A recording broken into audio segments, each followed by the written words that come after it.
O Senhor esteja convosco. Ele está no meio de nós. Proclamação do Evangelho de Jesus Cristo, segundo São Marcos. Glória a vós, Senhor. Naquele tempo, Jesus voltou para casa com seus discípulos, e de novo se reuniu tanta gente que eles nem sequer podiam comer. Quando souberam disso, os parentes de Jesus saíram para agarrá-lo, porque diziam que estava fora de si. Os mestres da lei, que tinham vindo de Jerusalém, diziam que ele estava possuído por Belzebu e pelo príncipe dos demônios. Ele expulsava os demônios. Então Jesus chamou e falou-lhes em parábolas, em história, para que pudesse entender. Como é que Satanás pode expulsar Satanás?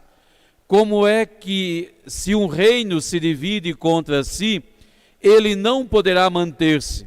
Se uma família se divide contra si, ela não poderá manter-se.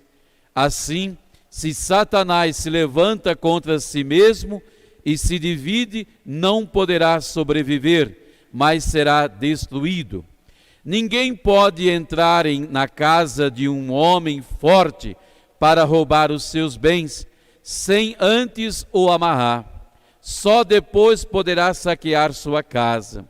Em verdade eu vos digo, tudo será perdoado aos homens, tanto os pecados como qualquer blasfêmias que tiverem dito. Mas quem blasfemar contra o Espírito Santo nunca será perdoado, mas será culpado de um pecado eterno. Jesus falou isso porque diziam: ele está possuído por um espírito mau. Nisso chegaram sua mãe e seus parentes. Eles ficaram do lado de fora e mandaram chamá-lo. Havia uma multidão sentada ao redor dele. Então lhe disseram: tua mãe e teus irmãos estão lá fora à tua procura. Ele respondeu: quem é minha mãe e quem são os meus irmãos? E olhando para todos os que estavam sentados ao seu redor, disse: aqui estão minha mãe e meus irmãos. Quem faz a vontade de Deus, esse é meu irmão, minha irmã, minha mãe. Palavra da salvação. Glória a vós, Senhor.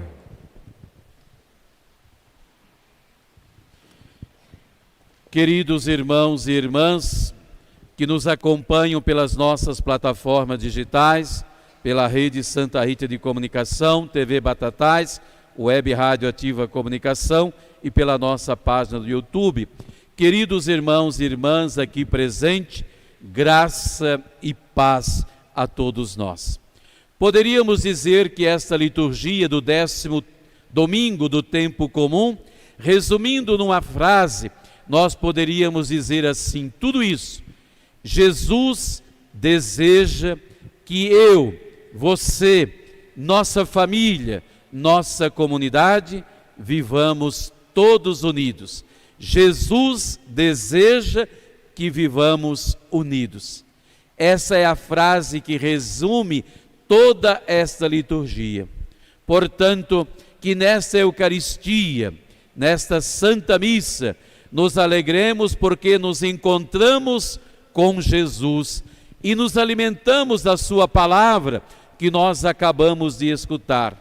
Movidos pelo amor de Jesus, cada um de nós possa ser ajudado pela sua graça que é derramada e diante da graça, do amor dele, derramando sobre nossas vidas, sobre nossas famílias, possamos nós todos lutar contra os males que nos afasta dele, dos nossos irmãos e também das nossas irmãs.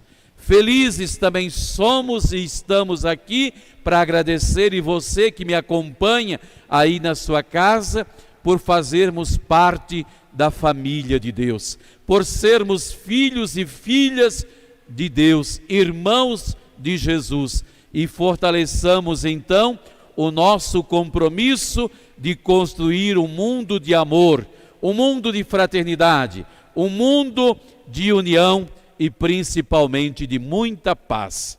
Por isso, conscientes de que somos da família de Jesus, acolhemos com amor o que Deus nos fala por meio da sua palavra. Guiados por esta palavra que é dirigida a nós nesta noite, com certeza nós venceremos todos os males que nos impedem de viver unidos como irmãos e irmãs dentro da nossa comunidade. Na primeira leitura de hoje, tirada do livro do Gênesis, o primeiro livro da Bíblia que fala sobre a criação.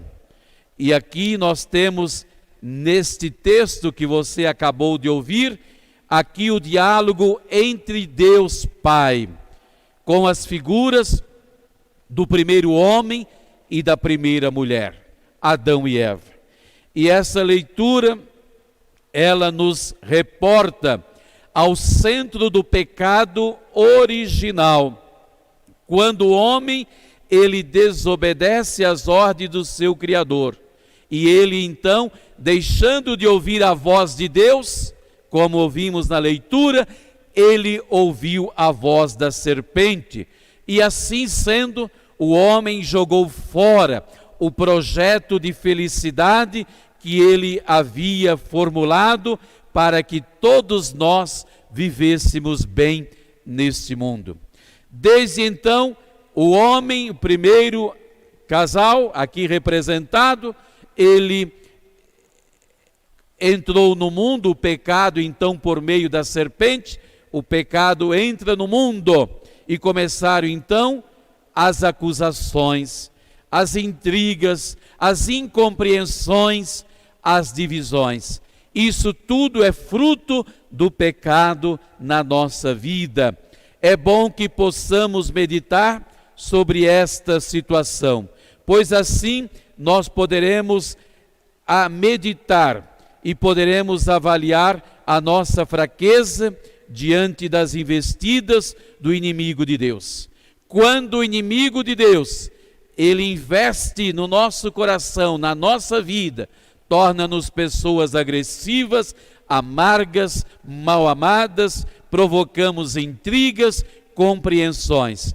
E a divisão não é de Deus. Deus sempre quer a unidade, Deus quer sempre a comunhão. E a primeira manifestação que o homem deu de que havia cedido à pressão do inimigo foi quando o homem se escondeu de Deus, com medo. Ele ficou atrás da árvore, com medo. Assim também hoje acontece conosco. Muitas vezes, ao invés de nós nos prostrarmos diante de Deus, pedirmos perdão, reconhecer que fomos fracos, que erramos, nós muitas vezes, nós também nos afastamos de Deus, abandonamos Deus, não nos prostramos diante dele, não confessamos nossas fraquezas, não admitimos os nossos erros, nem sequer confiamos na sua misericórdia e nós nos escondemos dele, sempre fugimos da sua presença, abandonamos os sacramentos, rejeitando juntamente, e assim nós vamos nos afastando de Deus. E longe de Deus, o homem ele começa a rastejar juntamente com a serpente amaldiçoada. Longe de Deus, vivemos na escuridão, vivemos numa situação de penúria. E assim, nós devemos entender que diante do pecado, nós devemos buscar a Deus, reconhecer o seu perdão, para que assim possamos ser perdoados. Meu irmão, minha irmã, Deus entende que você erra, que você peca. Deus é aquele que é um Deus paciente, que espera por nós, nos conclamando a colocar a mão na massa a fim de ajudar também a salvar as nossas famílias pela fúria do demônio. Deus é paciente, Deus nos perdoa, Deus nos acolhe sempre. E Ele também quer ajudar você a fazer com que o inimigo não invista na tua família para destruir e para derrubar a comunhão que existe na sua casa. Assim como no primeiro homem, a serpente rondou e os primeiros homens ali escutaram a voz da serpente e o pecado entrou na vida deles e se afastaram de Deus, assim também a serpente ronda a nossa família. Mas sabemos que perto de nós está aquele que venceu o pecado e a morte e assinou uma carta para você, que você tem jeito, que seu destino é o céu, quando a gente acredita na força, no poder salvador que vem de Jesus. Portanto, continuemos anunciando e não desistamos, pois somos cooperadores do reino de Deus, aqui, do reino dos céus, aqui na terra. É o que diz a primeira leitura. Já na segunda leitura de hoje, da segunda carta de Paulo aos Coríntios, ele fala da esperança e dos desafios do cristão.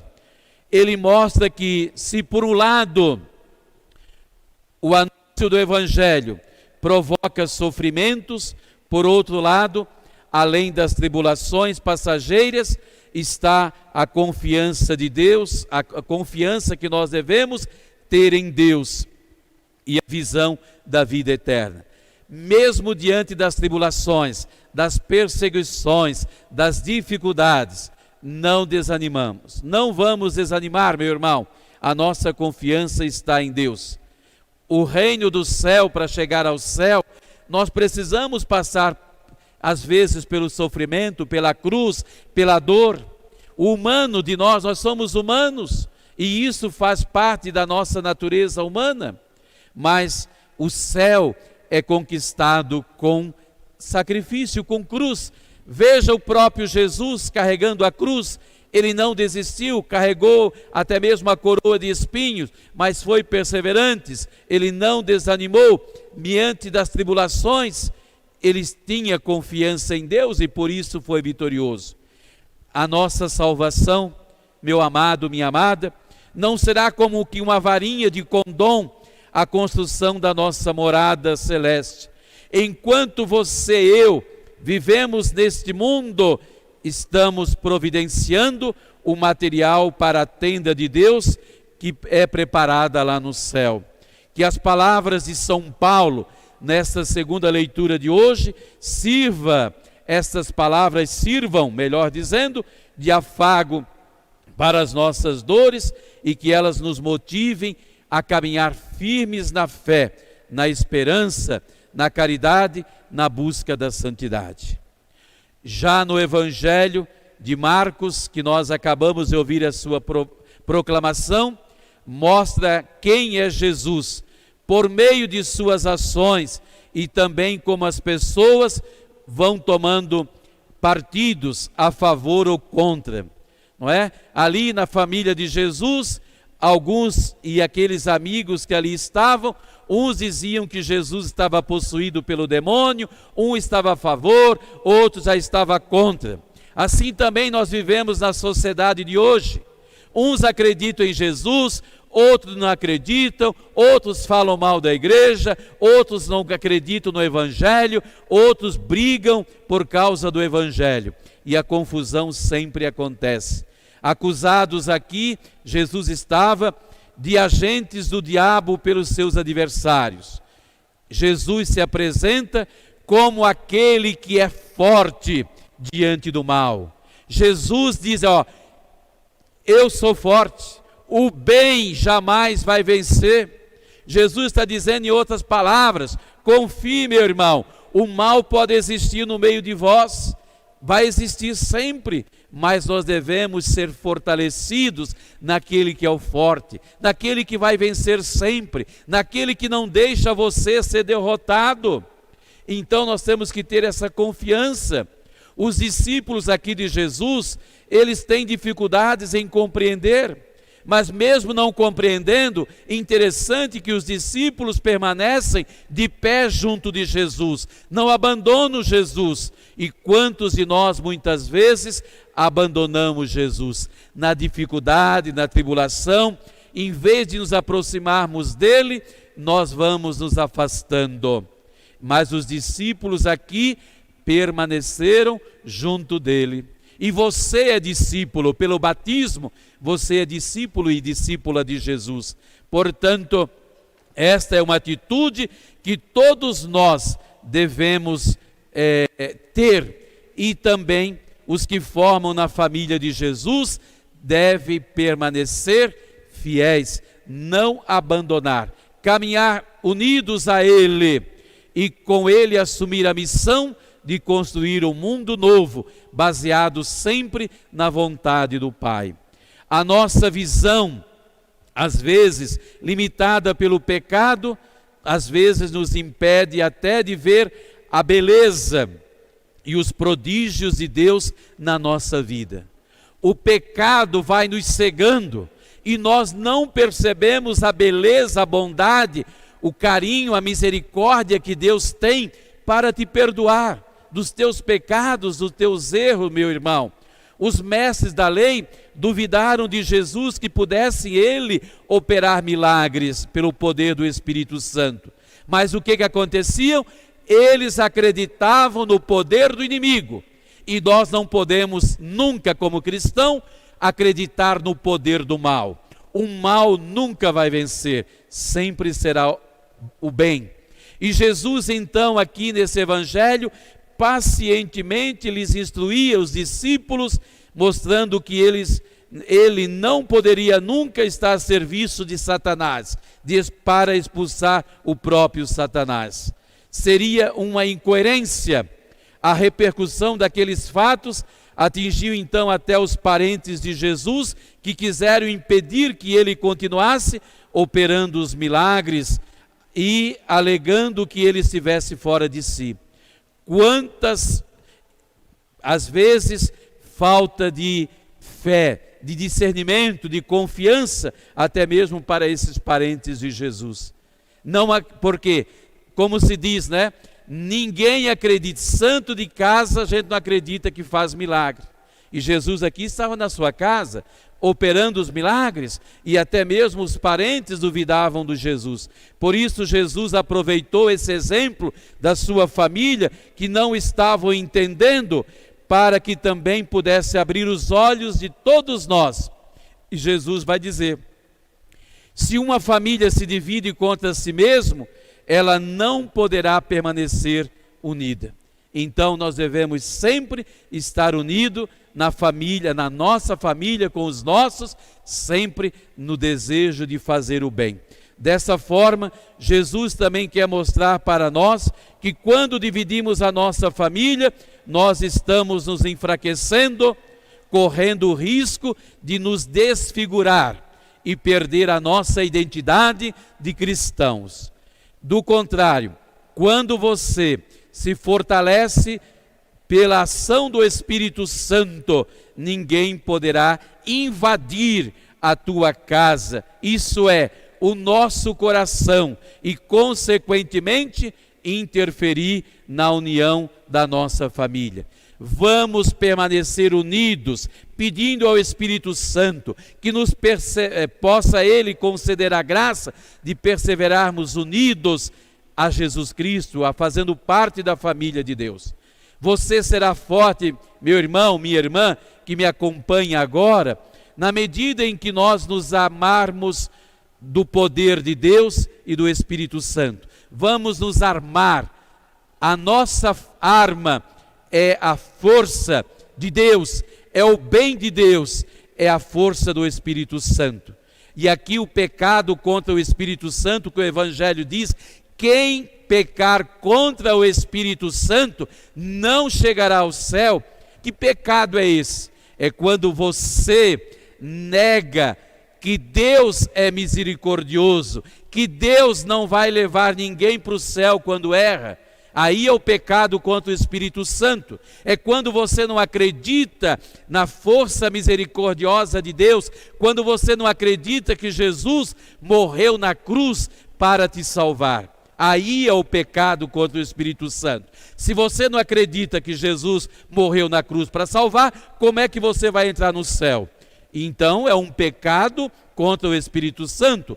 Então aqui esse é o pecado que o Evangelho cita. É de você ser tão mesquinho, tão autossuficiente que dizer, a ponto de dizer, eu não acredito que Jesus morreu para me salvar. Então, quer dizer, o pecado contra o Espírito Santo é justamente o de não aceitar a sua ajuda, regenerando a sua participação na nossa vida. Portanto, quem não aceita o auxílio do Espírito Santo de Deus, será culpado de um pecado eterno e sofrerá as consequências dessa rejeição. Quem nega esse perdão e que as portas do céu estão abertas para nós por meio de Jesus Cristo, se você não aceita isso, você está negando, rejeitando a salvação. Que nesse Evangelho nós possamos entender que Deus nos quer unido no seu amor e nesse amor entender que o bem é maior e por isso Deus deu o bem maior para nós, que é o seu Filho, para que nós possamos fazer sempre a vontade de Deus. Nesse Evangelho, é importante lembrar também que Jesus nos dá uma fórmula para participar da sua família. Por isso ele vai dizer, quem faz a vontade de Deus, esse é meu irmão, essa é minha irmã. Você entendeu? Se você quer fazer parte da família de Deus, se você quer ser alguém próximo de Jesus, faça a vontade de Deus. Seguindo os passos da mãe de Jesus, nós também poderemos ter acesso à família do céu sobre a luz do Espírito Santo. A verdadeira família de Jesus são as pessoas que se tornam filhos da verdade por meio do batismo. E pelo batismo você se tornou filho da verdade. E a verdade é Jesus. Afinal, você hoje é membro da família de Jesus. E que você testemunhe isso, acreditando sempre. Meu Deus é tão bom que Ele me quer não somente estar do lado meu, aqui na terra, como também Ele quer que eu esteja lá no céu eternamente. O teu destino é o céu. E você confia nisso? Permaneça unido, pois você faz parte da família de Jesus. E prossiga assim até o final da tua vida. Que Deus te abençoe grandemente.